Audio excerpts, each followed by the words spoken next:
Hello, friends and professionals. Welcome to our learning sessions on the PMBOK, the latest version 7.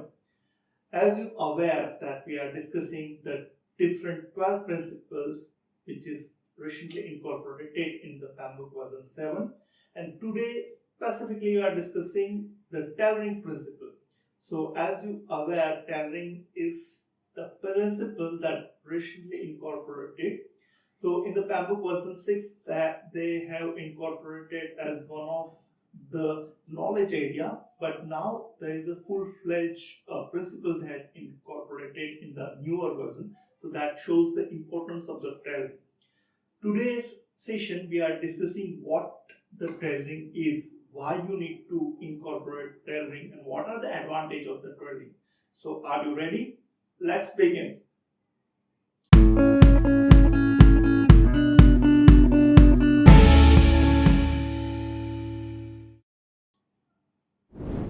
So tailoring is required because you wanted to take the advantage. You are working, your organizations, your culture, your governance is completely different. It's not kind of repetitive in a nature, it's unique. So that's why it's not one size fits solution for everything. So that's the need that is required, that you can adopt the best possible project management methodology or an approach that is exactly match or fulfill the requirement of your organization or the particular culture or the environment in which you are applying those. So that is the reason we are putting that much importance and emphasis on the tailoring. Let's discuss in detail. Here the just the keyword what we had mentioned over here, that just enough approach is required, so that you not need to copy paste the entire whatever the processes, tools and techniques.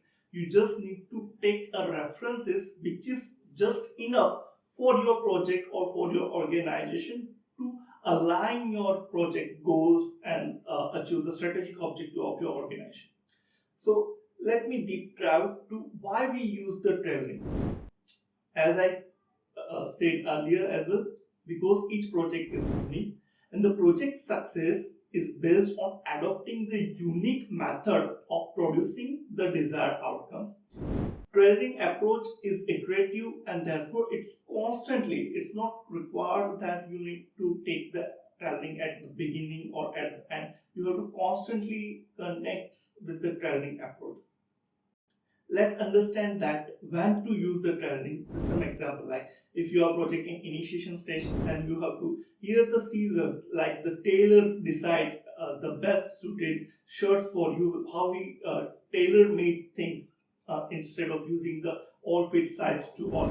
In the planning phase, you decide what project management approach you wanted to go with, whether you wanted to go with Prince to methodology, PMP, project management professionals that we use by PMI USA or TOGAF, or what the methodology you wanted to go with in your projects.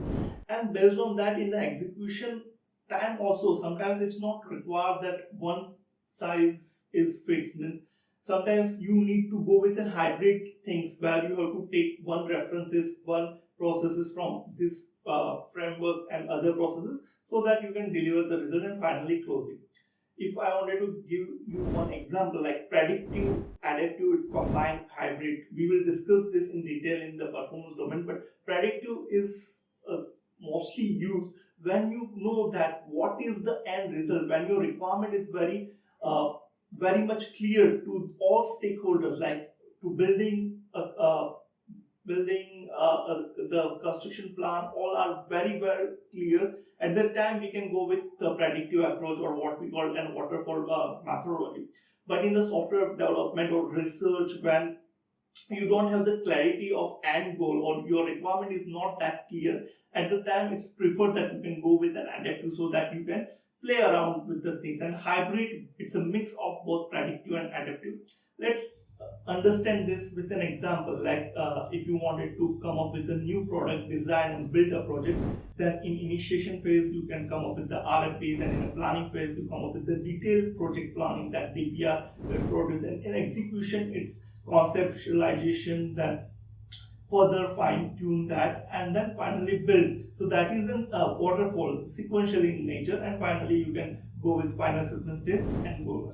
So this is a traditional waterfall approach. In a case 2, as mentioned earlier, if you wanted to go with software development project, then initiation, planning, here you go with the iterative process. So you can go with the release, scrum, agile kind of project approach that will give you a good result. So that are the different project management methodology based on what exactly the project, your governance things. So what are the things, how you can specify which project life approach is best? So you have to answer this type of question, that what are the risks known to your projects, that based on that, what are the planning horizon you are planning for 3 months or a 6 month, or what exactly the planning horizon you have in your mind, what are the organization governance approach, it kind of leadership involvement and other things, what are the decisions required for stakeholders, that their involvement, engagement with the project, and how frequently customer feedback to your projects. Sometimes they don't have that much time, they just involve in a phase get review. So based on that you can plan that, can you produce deliver in incrementals, or what does the project success means for your organization. So as we had discussed in the value delivery, that project success is not that goes gone are those days when we are discussing the project success measure on the iron target, scope, time, cost. But if your project success means to achieve the value delivery, then you can adopt or use the tailoring methodology based on that. So PMBOK summarize what are the advantage if you use the tailoring. That is, first, it's give you a deliver commitment for the team, because they involved in designing. You are not imposing that you have to go with this approach only. You give them a freedom, take their inputs, that what would be the best methodology according to that, and then you can constructively decide that restriction that reduce the waste in the team section and the resources, because you make it go with a lean approach, that customers oriented focus, because we are not copy pasting from other project management which is not relevant. We are doing what is the best suited and what is required for our project, and it's improve our productivity, it's improve the efficiency, and innovations are the key in the tailoring, and more efficient projects and resources utilization, and increase adaptability on a longer run. So these are the advantage if we are adopting a tailoring principles in our organization or in a project delivery.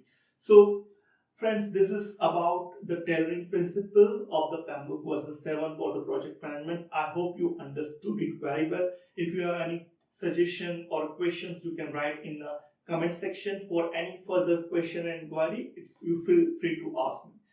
For other principles and the project management things, stay tuned with us for more learning. Thank you very much.